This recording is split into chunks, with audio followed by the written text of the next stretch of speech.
Chapter 3 Friends. Ring, ring.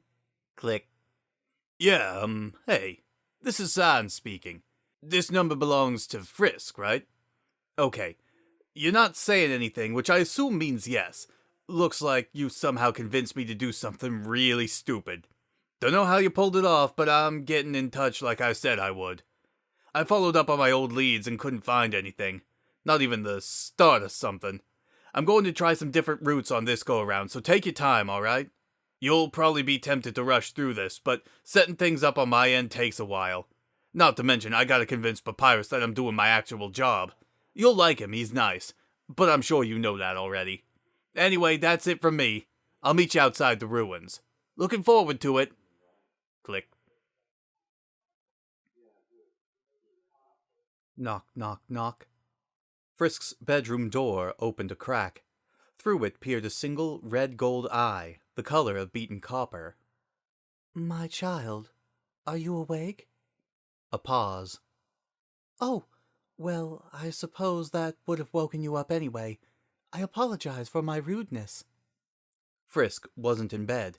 He sat at the nicked wooden desk in the corner of the room, its lamp providing a hard, clean light against the soft golden glow that seemed to permeate Toriel's house.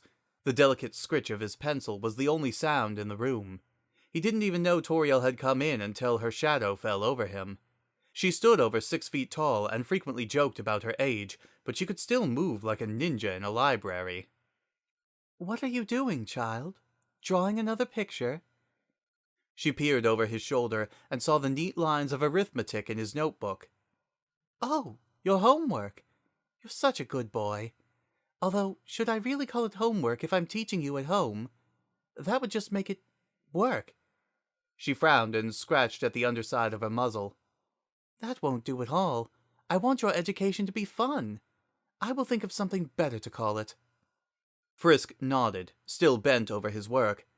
Learning his times tables was a relief in comparison to some of the things he'd been doing, and Toriel clearly enjoyed teaching him. Her voice became stronger, more clipped, less prone to rambling apologies.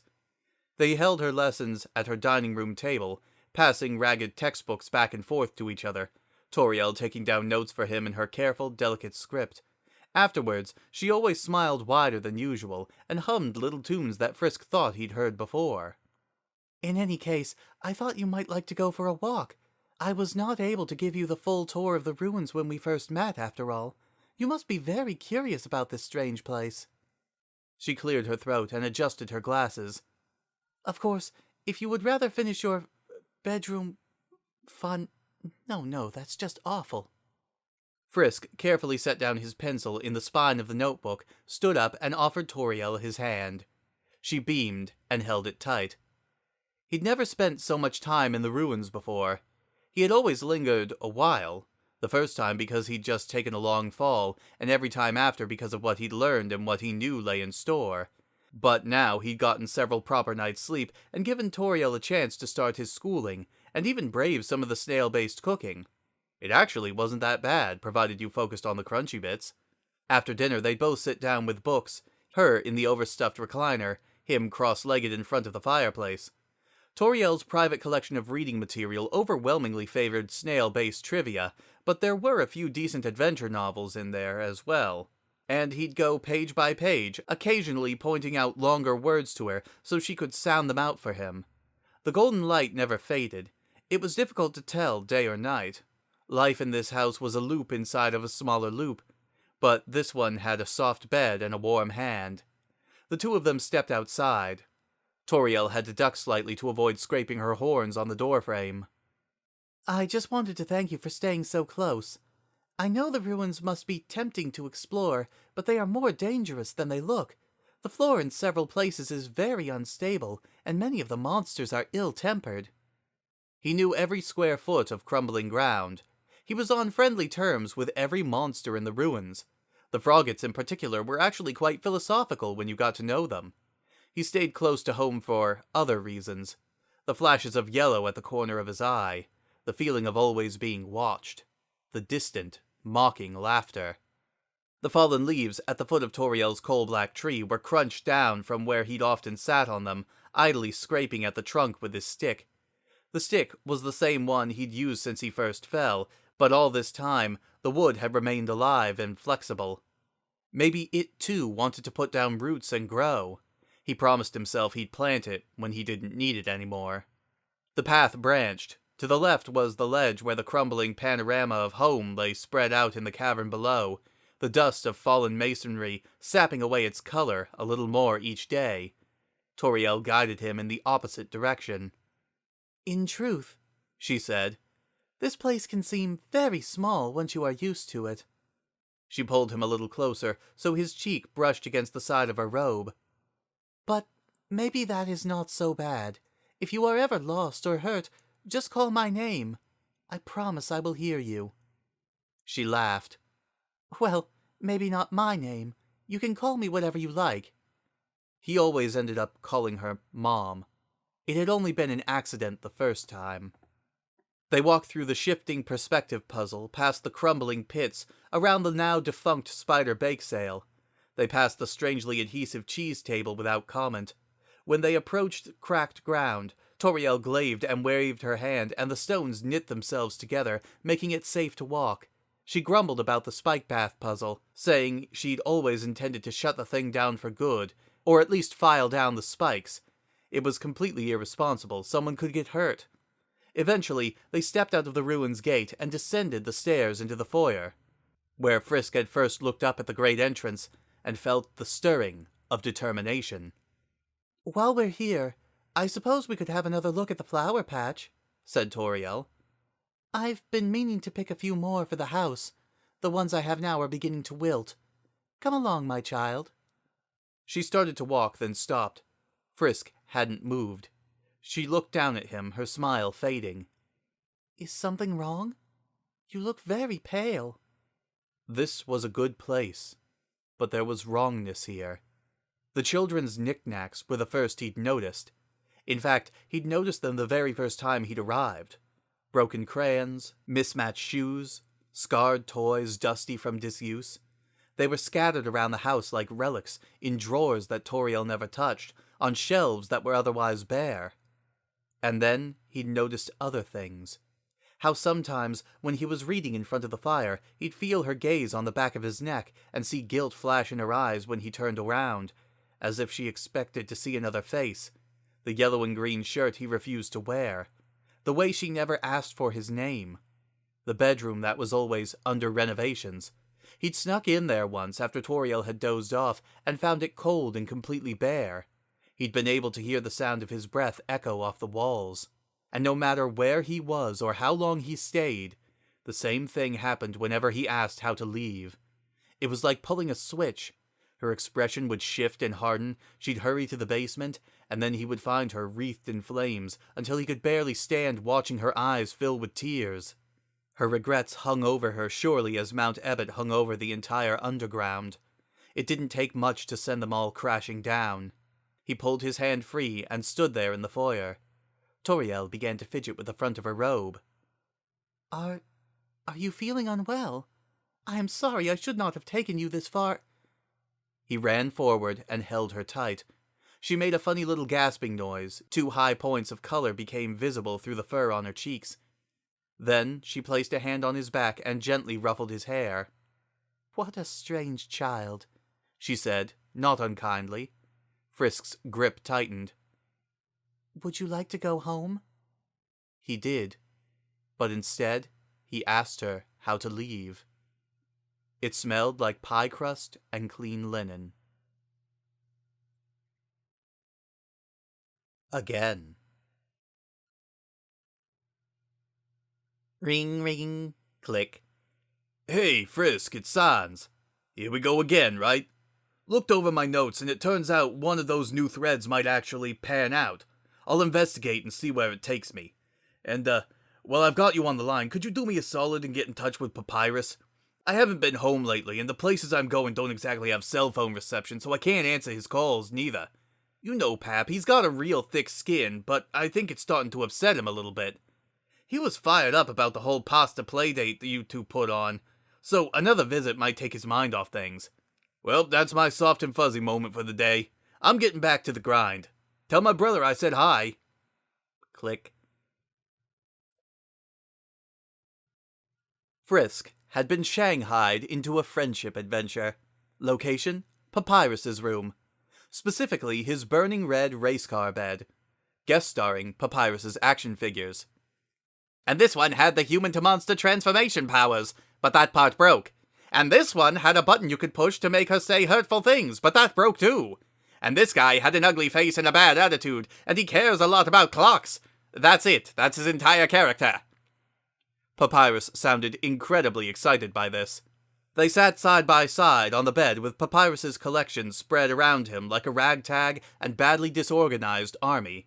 Frisk leaned in close to examine every new toy he picked up and showed off, but had to time his movements carefully. Papyrus was such a jumpy collection of joints and angles that his elbows alone posed a serious threat to Frisk's skull. Oh, and this one is Zachary. The toy was of a masked man in a sweater decorated by a single red heart. Frisk touched his own chest at the sight of it. He's super mysterious and has strange powers over time and space, but he only ever appears in really special episodes. He paused. I mean, strategies. He twiddled with the toy's limbs a little bit. Sans likes him a lot. He went silent for a moment. When he spoke again, his voice was uncharacteristically subdued. I collected these back when we lived at the capital, he said. Except for the ones Santa got me, of course. I'd show them all to Sans when he came home, but he always fell asleep before I got to his favorites. But then he told me that he saw them in his dreams, so I knew he really cares. He turned to Frisk and perked up again. And you, human! You, too, appear to be an aficionado of the collectible arts. I was really surprised when you asked me to show them to you. I thought you had something better to do.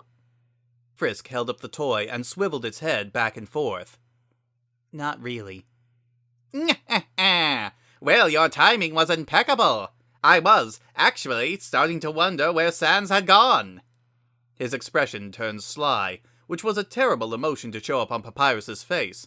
Slyness on Papyrus's face was an immigrant from a faraway land, and it had no map and empty pockets. Say, you didn't come over because my brother asked, did you? Frisk thought a moment, then shrugged and crossed his arms in front of his chest. Guilty. Aha! I knew it! My powers of deduction remain unrivaled! Papyrus sprang off the bed with such force that the mattress nearly rebounded Frisk into the wall. Listen well, human. I, the great Papyrus, have something I must say. Papyrus stood tall and dramatically swished his cape. His battle armor gleamed, especially on the bits where the paint had chipped off. Frisk instinctively scooched a little further away. Papyrus on a monologue was dangerous even outside of combat. His gestures became so fierce that a wayward thumb-up could knock you out cold. Human, while we have established our relationship as strictly platonic, I still must confess something. His joint popped like a gunshot as he jabbed a thumb at his own face.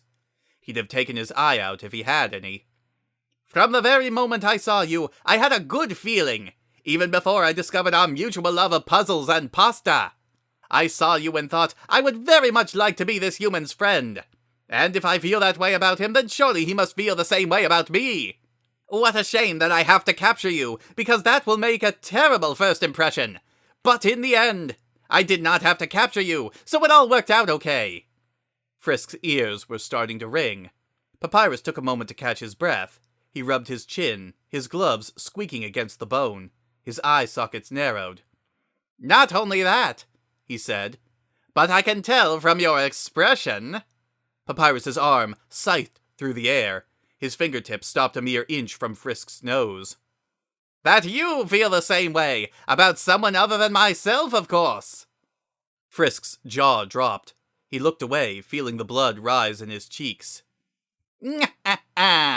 Once again I penetrate your aura of silence and see the truth beyond.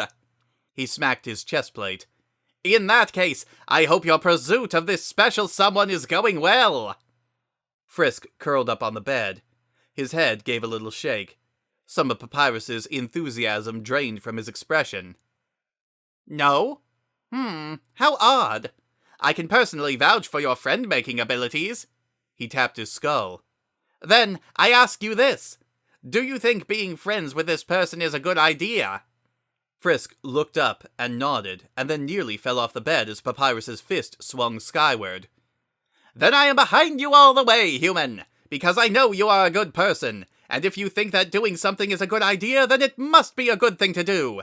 Just look at Sans. When we lived at the capital, he really wanted to be a dentist. He would spend weeks away from home, studying at dentist school. I was so proud. Then we moved away, and he never talked about being a dentist again.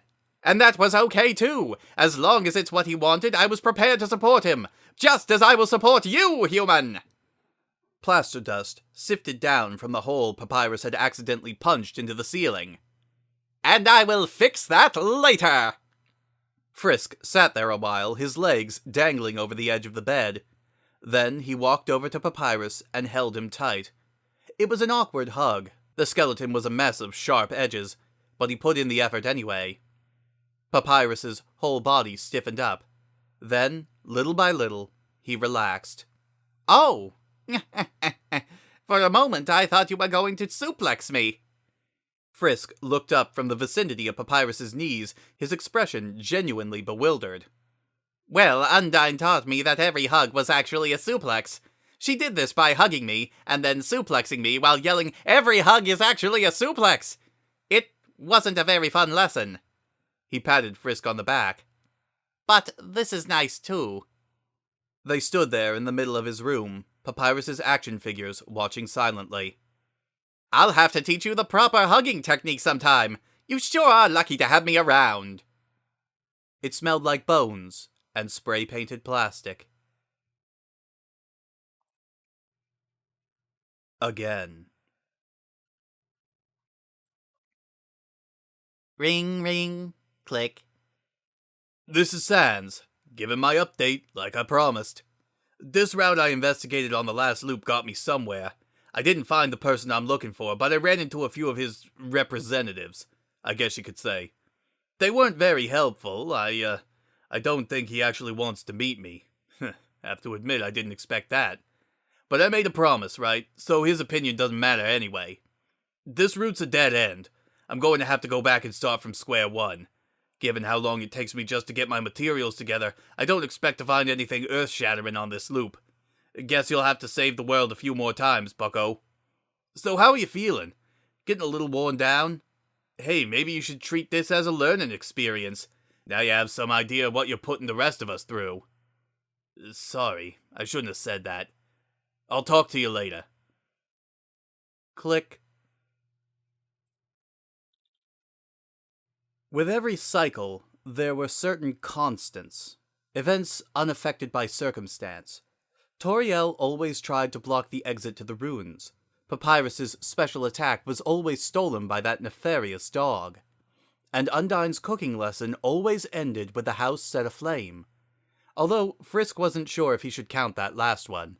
From what Undyne had told him, most of her cooking lessons ended with something on fire.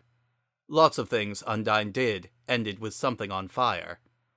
At least this time, they'd managed to make the sauce. It lay in the pot, blissfully unaware of the violence in its immediate future. Undyne leered over the stove and, with great relish, sucked tomato pulp off her knuckles. Frisk had surreptitiously backed away to the piano. The kitchen counter was a scene of culinary carnage that would have made a Vegetoid froth at the mouth and pass out. Juice stains ran all the way up to the ceiling. The kitchen, Undyne said solemnly, is a battlefield. The meal is your enemy. In its feeble way, the food you cook resists your efforts to make it delicious. And so, as with any opponent, you must strike fear into its heart. Her blue limbs blurred. In one motion, she yanked open a drawer, extracted a wooden slotted spoon, and spun it around her finger. Then she seized its handle and brandished it at Frisk. Human! You already bested me in battle, but can you hope to overcome the lingering will of this wholesome ingredients? Frisk stepped behind the piano. Wait, what are you doing? Frisk picked up the piano stool, carried it over to the stove, adjusted the seat, and climbed on top. Now at least his head was actually over the pot. Undyne snorted despite herself. You're such a tiny thing. It's hilarious. until I remember the fact that you defeated me. Her pupil visibly dilated. Then it's enraging. Now, take hold of your weapon. He took the spoon from Undyne and stared down at the sauce. A single bubble popped apologetically on its surface. Undyne moved in uncomfortably close. Now, it's time to stir. As a general rule of thumb, the more you stir something, the better it is. Ready? Let's do it! Frisk stirred the sauce. Harder. Frisk stirred the sauce harder. Harder! Frisk stirred the sauce yet harder. Harder! Ugh! She reached for the spoon. Let me... Frisk's eyes flashed. He smacked his hand down on the counter and reversed his grip on the spoon, thumb and forefinger extended, its handle down at an angle. He stood poised over the stove. The sauce burbled in confusion. Undyne's eyes widened. She took a hesitant step back. That stance! Impossible! The spoon sparked off the side of the pot as Frisk executed his latest stirring maneuver. With the added leverage of the counter and his revolutionary diagonal movement, he was able to achieve velocities unheard of by novice sauciers. The sound of wood scraping against cast iron filled the kitchen. Undyne stared, then gradually broke out a grin. And she had a lot of teeth to grin with. Yeah! She started to fist pump. Yeah! Keep at it, human! Pour your whole being into this dish! The zest of the marinara comes not from fresh basil and oregano, but from your burning spirit! On cue, Frisk reached for the burner and turned it on high. Flames gushed from around the pot. The edges of the spoon were beginning to wear down. Can you feel it? That fire in your chest? The heat boiling in your veins? That's friendship you're feeling! Man, I am stoked! She turned and stomped hard enough to send cracks spiderwebbing through the linoleum. Destroy the sauce, human! The sauce is your mortal enemy! That sauce owes you money! That sauce's name is Jerry! The spoon continued its rotation, moving in endless circles, looping around the pot without end. Frisk bared his teeth. His eyes were open so wide that his pupils were nearly visible. Behind him, Undyne was fist-pumping so hard that her knuckles were creating localized shifts in barometric pressure. Approximately 80% of her face now consisted of her many very sharp teeth. The stove roared, the flames leapt, the sauce itself actually began to rise out of the pot in a column of red, as though Frisk were summoning it from the depths of some acid reflux-inducing netherworld. Yes! Hell yes! Hell freaking yes! Friendship! Undyne flipped her table through the ceiling. Friendship! Undyne headbutted her piano in half. Friendship! Then they stood outside her burning house. The flames licking out her open window cast the two of them in silhouette. Undyne stood there with one hand on her hip. She looked lost in thought. Frisk stared directly ahead. His shirt and face were marred by sauce and soot. He was breathing heavily. How the heck did that happen? Undyne asked. She glanced at Frisk. Do you know? Frisk kept watching the fire. Neither he nor the dummy in the corner seemed to have any answers. Well, anyway, she grinned.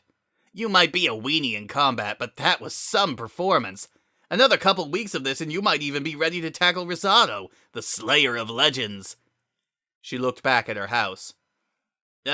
Hopefully by then the renovations will be done. Asgor's always ready to foot the bill. Frisk's chest rose and fell. His fists were clenched at his sides. You know, said Undyne, it looks like you were way more tense in there than when you were fighting me. Either you didn't think I was a threat, which would be a terrible mistake, or you must have been really stressed about something. She narrowed her eye. Feeling better now? Frisk wiped sauce off his face and nodded. Undyne gave an approving grunt. Good. You gotta get that passion out into the world where it can actually help someone.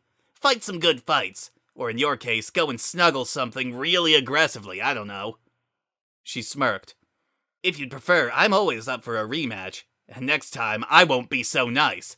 Except I will be, because I guess we're friends now? Frisk turned to her, then sniffed and rubbed his eyes. He moved in with his arms outstretched. Whoa, what the hell is this? She pushed him away, and he looked up at her, confused. No hugging. Hugging is literally the worst possible tactic on the battlefield. Do you have any idea how vulnerable you are mid-hug? Do you know the only difference between a hug and a suplex? She jabbed a finger at him. Lack of follow-through. Undyne formed a fist and flexed. Muscles bulged around her wiry arm. She held the fist out to Frisk. This is much better. With this simple gesture, you can express your undying friendship. She flexed again and grinned. Or annihilate your enemies. You get the nice one today. Thanks for showing me a good time, Pipsqueak. Frisk held up his own fist. Undyne bumped knuckles with him as gently as possible, but his hand was still numb for the rest of the day. It smelled like smoke and tomatoes. Again. Ring, ring, click. It's Sans. I know I'm calling you later than usual. Tried something different. Didn't work out. You'll have to go back around again. Okay, by the way you're huffing and puffing into the phone, I'm gonna guess you're a little frustrated with this. Kid, I'm seriously doing the best that I can. With every new loop, my paper trail gets longer and my new leads shrink. I told you from the start this wasn't a sure thing. And even then, between you and me, that might have been a little too optimistic. There's not enough variance between timelines. I keep seeing the exact same bubbles. I should have seen this coming. Half the reason I signed on for this in the first place is because I figured you'd stay on the straight and narrow. I've looked over your every judgment, every fluctuation. And don't take this the wrong way, kiddo, but you're more cuddly than Greater Dog out of his armor. I don't even think you got it in you to hurt someone's feelings, and that's fine, that's A-okay. But if you hug it out with everyone you meet over and over again, that just means we're both gonna keep treading the same ground. I made my promise. I won't give up on this, but I think you need to reconsider. You clearly care a lot about all these friends you're making, so maybe spare them a thought and instead of resetting again, click. Alphys's laboratory was an intimidating structure from the outside, a gleaming chrome hulk that wavered like a mirage in Hotland's burning air. But anyone who stepped through the door would find an interior as understated and apologetic as its owner. Furniture pushed into corners and out of the way, the chilly silence broken only by the low click of hard drives and thrum of very, very potent air conditioning, and like Alphys, the laboratory was more complex than it first appeared. Up above was the blinding anime wonderland of her bedroom, containing no less than 7 consecutive weeks' worth of shows featuring characters with improbable hairstyles. And down below, the rust-choked skull of the DT extractor moldered in the shadows, and the shambling amalgamates babbled to each other in voices that they themselves barely knew. The bathroom door hissed open. Alphys shuffled out, her claws deftly navigating her phone's screen. God, I'm glad that's over, she muttered. What was he thinking with that last question? Oh God, oh God. He was broadcasting that. Oh my God. I hope Undyne hasn't replaced her TV yet. Her spectacled eyes still glued to the phone screen, she turned and headed for her computer. She glanced up and saw Frisk standing in the middle of the lab. She glanced back at her phone. She glanced up again, and emitted a sound not unlike a balloon being rubbed on a window pane. Yeah, you're here. I mean, that's fine. It's not like I told you to leave or anything. My house is your house, even though it's also my lab. She shoved her phone into her pocket and added, Ha. Frisk made no indication that he'd heard her. He stood in place, head bowed. Alphys crept a little closer and saw the shattered remains of his phone lying at his feet. Oh no, it's the phone that I gave you. Frisk's head snapped up, but Alphys's attention was elsewhere. You must have accidentally dropped it, and then accidentally stepped on it several times. She kneaded her lab coat between her claws, made an unconvincing smile. Did you not like the color? Frisk shook his head, held out his palms in apology. He knelt down and tried to gather up the shards, pushing the phone's shattered casing together like a jigsaw. But they slipped through his fingers and clattered back to the floor. His shoulders started to shake, but he kept at it until Alphys finally crept over and took the pieces from his trembling hands. No, it's okay. Sometimes things just, break, mysteriously. I'll fix it up better than ever. It won't even take me 30 minutes. Frisk stood back up as Alphys pocketed the phone's remains. I used to take things apart and then tie myself on putting them back together again. That's a normal scientist thing to do. It's not weird at all. Frisk wrapped his arms around himself and nodded. His hair hung in a brown curtain over his eyes. Anyway, I'm sure Metaton can wait for us to finish. Killer robots are totally known for their patience. She averted her gaze after saying this. You can relax here while I work if you like. There's some sodas in the fridge and plenty of, historical viewing material in my room. You could stay up there for days if you wanted to. God knows I have. Hey, why are you shivering? Is the AC up too high? More than just shivering, Frisk's whole body vibrated like it was about to detonate. He clutched his arms tight enough that his nails left half-moon indents on his flesh. His breathing hoarsened, then turned into a sort of hiccup that made his whole chest jump. As Alphys watched, tears began to trickle out from behind his hair. Okay, this is happening now. Her eyes darted around frantically. Her skin turned a darker shade of orange. Frisk's tears kept coming, despite his best efforts to hold them in. His hiccups deepened into sobs.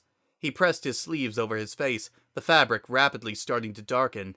He cried like someone who'd forgotten how. He was bent double from the effort of it. Alphys looked down at her hands, as if noticing them for the first time. She took a deep breath. All right, okay. Alphys, you can do this. Psych yourself up. Power at maximum.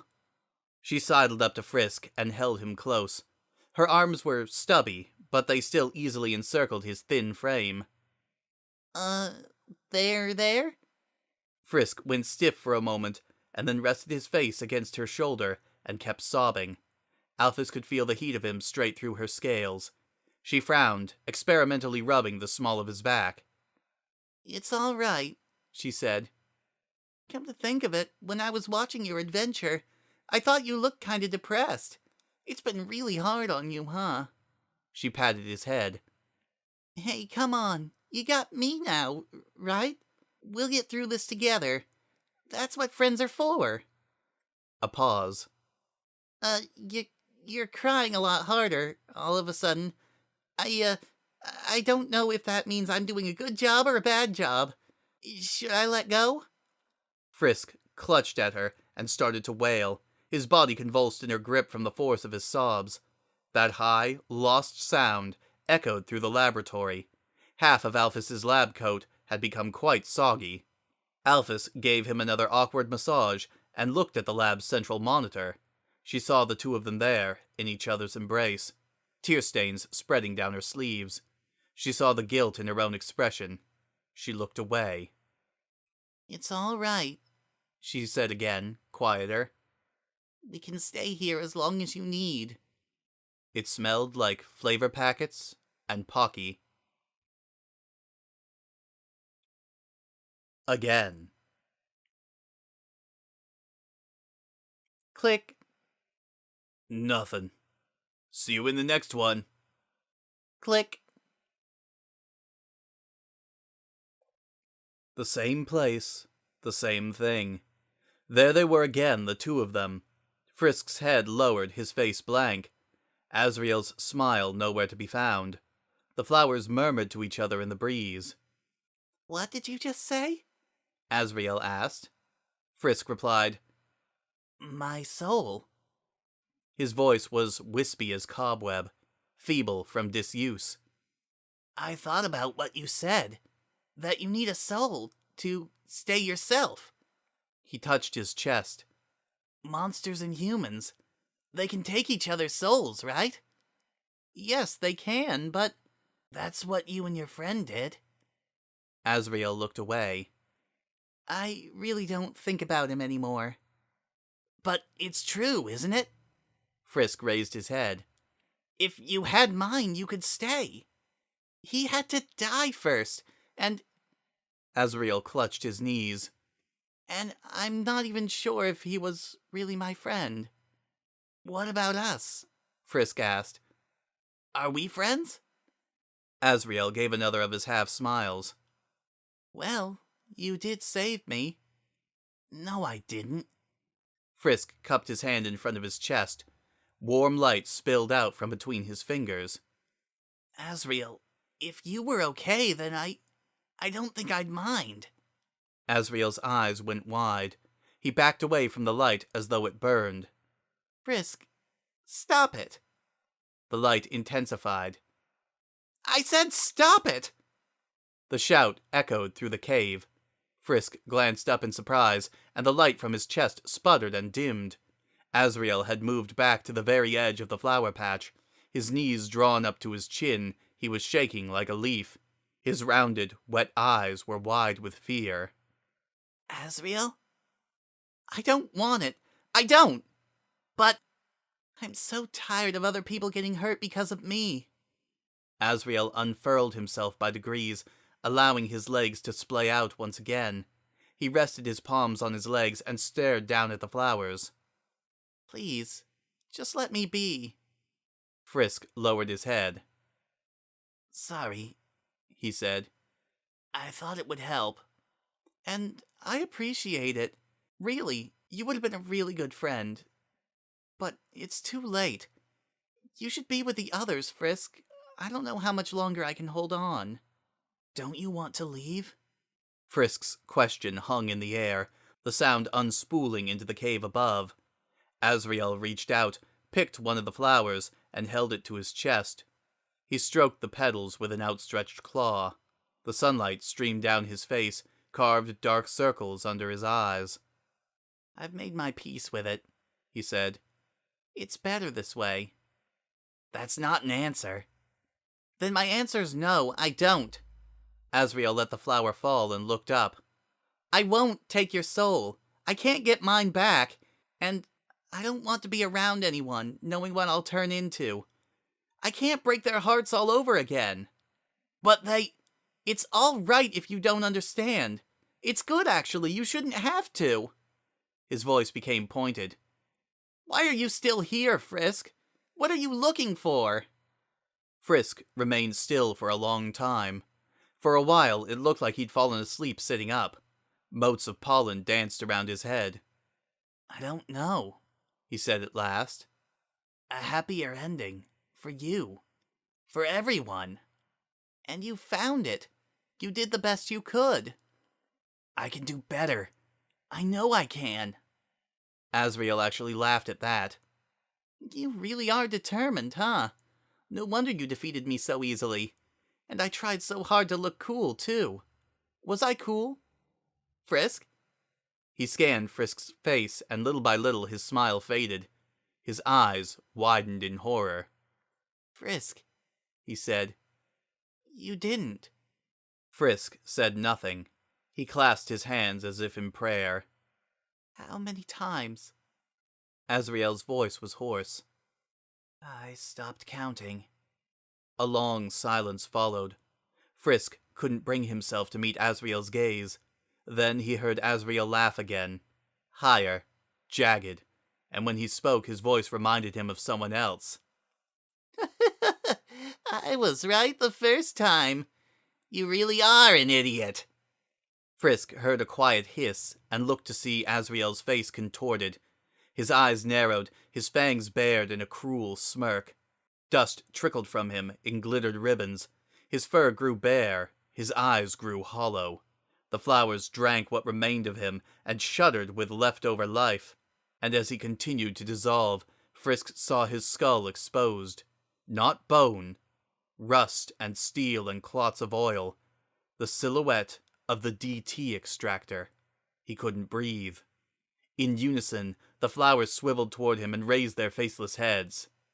Stay away from me, Frisk, they whispered. If we're really friends, you won't come back. It smelled like nothing at all. Frisk awoke half strangled by his sheets. He gasped in air and clawed his way across the mattress just before gravity could reach up and yank him off the bed.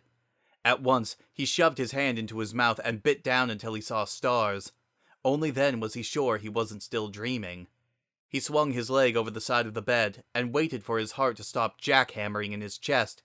The pajamas were clammy with sweat.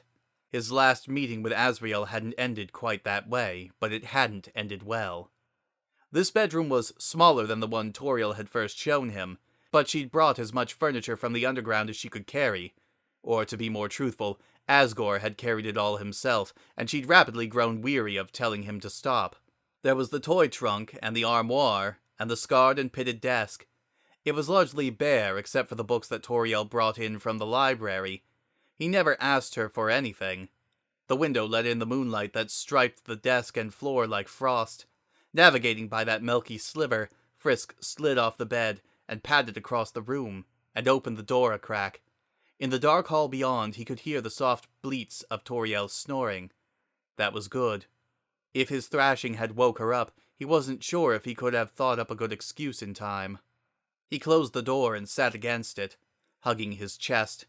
Shadows skulked around the desk and under the bed, but he'd stopped being afraid of the dark a long time ago. All in all, the monsters hadn't had as much trouble integrating as they'd feared. For all his faults, King Asgore couldn't have made for a better representative. His 8-foot bulk and wicked horns, combined with his embarrassing earnestness, fondness for tea parties, and expression of faintly concussed good humor, tended to confuse people long enough to agree with whatever he had to say. A society with magic as its fulcrum, and gold as its currency, had plenty to offer the world above. The war was long over. Humanity's grudges and their ghosts had long given up and found other haunts. And while he'd done his best to stay out of the public eye to hide his face, Frisk's presence hadn't hurt either. The image of a human child clinging to a grandmotherly goat did a lot to alleviate concerns about the future of human-monster relations. There were still rough spots. Toriel, from time to time, in her oblique way, worried about what would happen if anyone found out how her ex-husband had kept himself occupied over the years. Those smashed jars and those colored lights that soared out of the barrier and into parts unknown. He overheard her and Sans talking about it sometimes when he came over. Sans stopped by often. As in the other ground, it was an enigma how, exactly, he managed to earn a living, but he and his brother took care of themselves without the need for handouts from Asgore. While Papyrus attended driver's ed, with predictably entertaining results, Sans whiled away afternoons with Toriel, spicing their conversations with puns, awful enough to peel the wallpaper. Frisk would hear their laughter from his room, and always cover his ears too late. He avoided Sans whenever possible. He saw the pleading look in his face whenever they met, and he didn't know whether the plea was "let me go" or "let me stay." And always the feeling in his chest, determination tugging him like a fishhook at his heart. Undo it. Try again. Asriel. Asriel. Frisk stood up and walked over to his desk. He picked up the chair and carried it back a few inches. He couldn't risk pulling it, it would scrape across the floor. Then clicked on the lamp and rummaged through the drawers. He withdrew a blank sheet of paper, a box of crayons.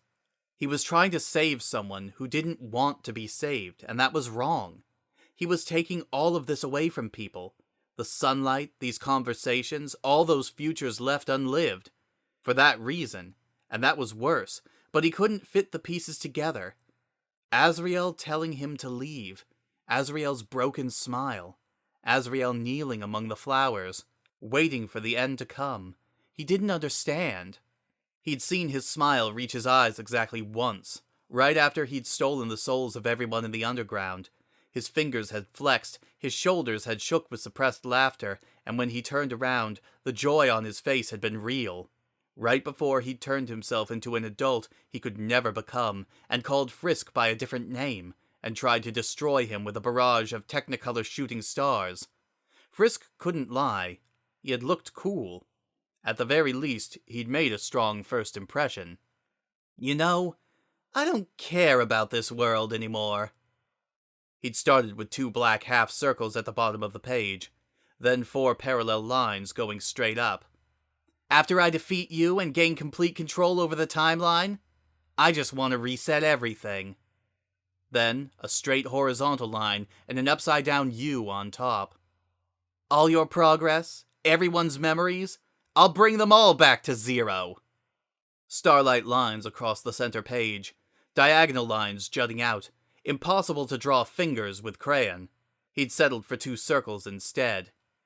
And you know what the best part of it is? You'll do it. Now the important part.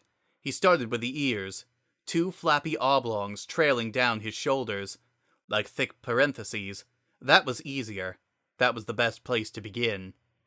And then you'll lose to me again, and again, and again.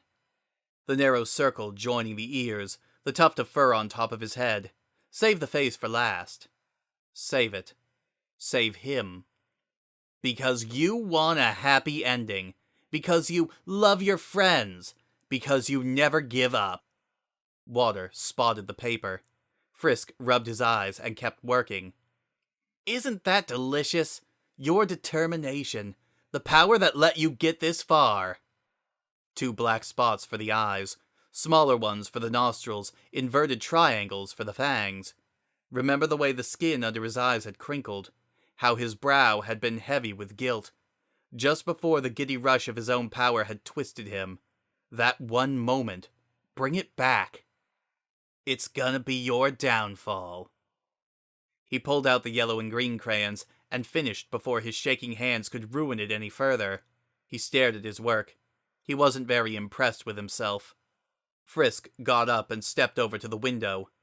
They lived on the edge of town, and outside he could see the blackened shapes of the woods cutting through the shadows. Night opening into darker night. On the horizon was Mount Ebott, the full moon hanging behind its peak like a diadem. He waited a long time to see the moon continue its journey across the sky, but it never did. He picked up the paper and pressed it to his chest. He held it close.